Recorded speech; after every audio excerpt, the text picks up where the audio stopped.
I got a surprise. I didn't tell either of these guys about this.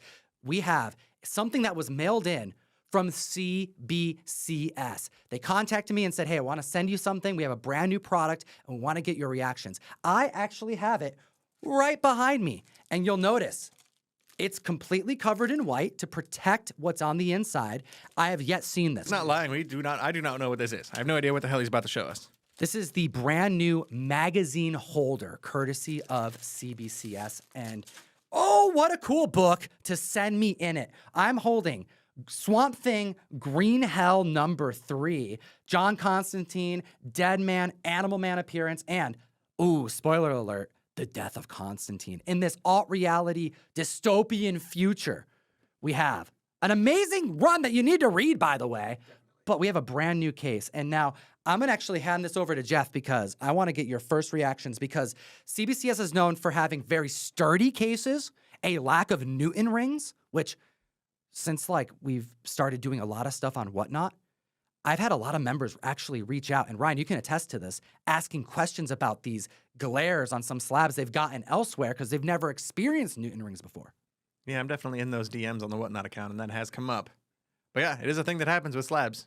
Newton rings is a whole subject I feel like we got to cover at some point, but we really need to discern the difference because people are putting Newton rings as a blanket statement, and it's not all the same thing. A Newton ring was one thing, and then if you're talking about the inner well maybe coming close to your comic and creating like this oil look, that's something different.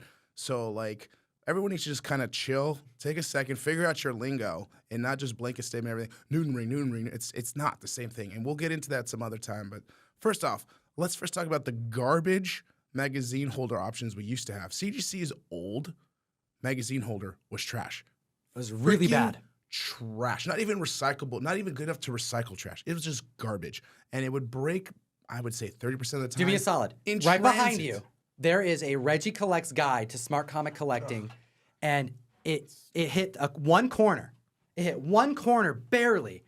Whole thing shattered. It's garbage. Whole thing shattered. And also the label, because the slab was so big, it's like wobbly. So it's at like a slant as well. It's a nice like CGC graded book, though. It looks like a regular CGC book, but we're not comparing these today because CGC actually has a brand new magazine holder as well. So we're going to get one of those in and do an accurate comparison. But what are your like initial reactions to seeing this brand new case? I love it.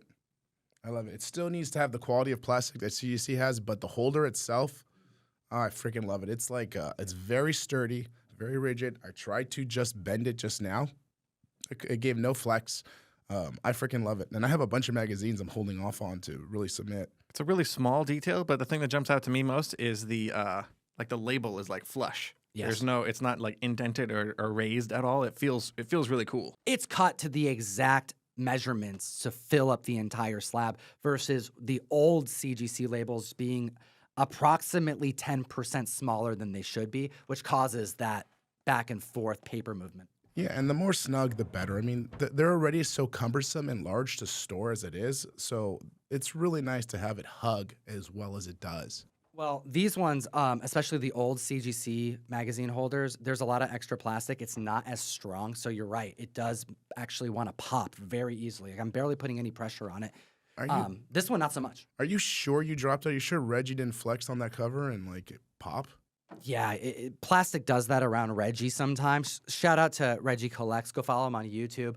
I'm digging this. You know, I will go as far to say this. The label itself has always been my biggest complaint about CBCS, as well as like pretty much every member of the community for over 5 years, and how they haven't changed that is beyond me. But what I will say is the quality of the case being this nice has definitely improved the look of the label, which I don't know if that was a possibility if I were to have been asked prior to seeing this. Like, I would assume it would be the same. But doesn't that actually look really good?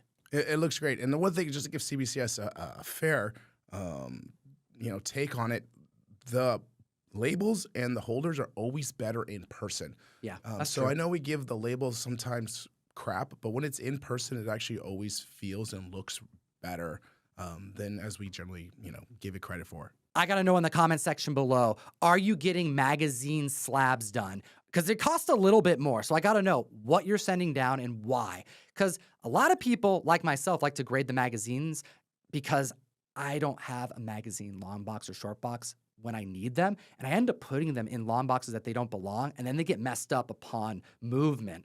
Or are you grading it because it's spec worthy? And if so, I got to know what you're speccing on because these cost a bit more to get done.